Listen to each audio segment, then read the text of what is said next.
يجزيكم بالخير. الكل شاف زيارة صاحبة السمو الشيخ موزة بنت ناصر إلى جمهورية السودان الشقيقة واحتفالهم بزيارتها.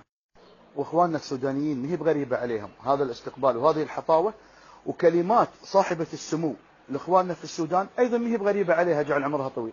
والقت كلمة صاحبة السمو لشعب السودان وقالت لهم ان هذه المشاريع اللي تم افتتاحها وتعدهم ايضا في مشاريع مستقبلية عما قريب تخدم اخواننا.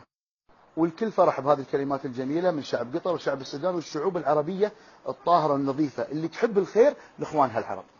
وبفرحة اخواننا السودانيين بزيارة صاحبة السمو لهم خذوها بزيارة للاهرامات في السودان. ما في مشكلة صح؟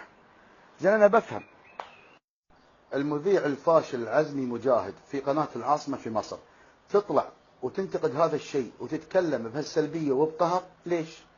وتتكلم على اخوانك وجيرانك في السودان وانهم حاطين علبتين جبن انها اهرامات ومش عارف ايش، والاهرامات اللي عندك قبل 7000 سنة يا غبي.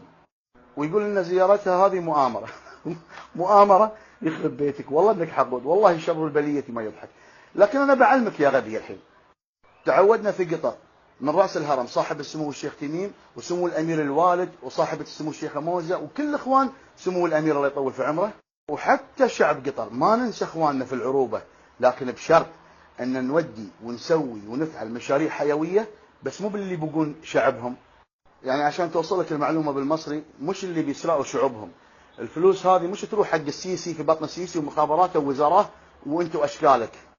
وخلي يكون في علمك، انا ما اقول قالوا، لا، زرنا. انا نفسي طلعت مع جمعية قطر الخيرية ومؤسسة طراف الخيرية، ورحنا لموريتانيا وللسودان ولبنغلاديش وللهند، وشفنا مشاريع كبيرة وجبارة من مستشفيات وملاجئ ايتام، سواء من تبرعات الشعب او من تبرعات سمو الامير وسمو الامير الوالد وسمو الشيخة موزة وسمو الشيخ جاسم وسعادة الشيخ جوعان بن حمد.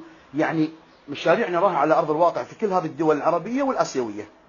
طيب انا بسألك سؤال، التبرعات اللي كانت حق مصر في السنوات اللي راحت من كل دول الخليج ايش سوت حق مصر؟ ها؟ عندك جواب؟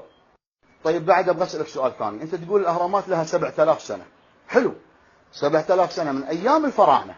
طيب بعد الاهرامات ايش سويت؟ ايش انجزت في بلدك؟ عطني شيء انت سويته من انجاز باسم مصر وحق شعب مصر سويته. بس فقر وديتوهم وجوع.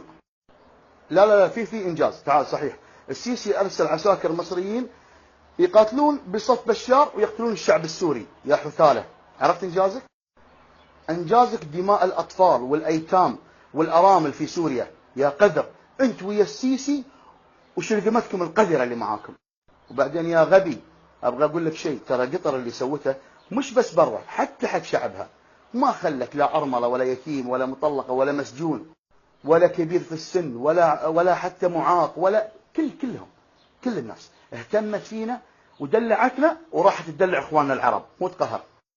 رواتب للمطلقات وللارامل واللي عنده مشكله له هو والاولاد اللي عاطل عن العمل، للزوج وللزوجه وللابناء والبنات. عرفت؟ شوفوا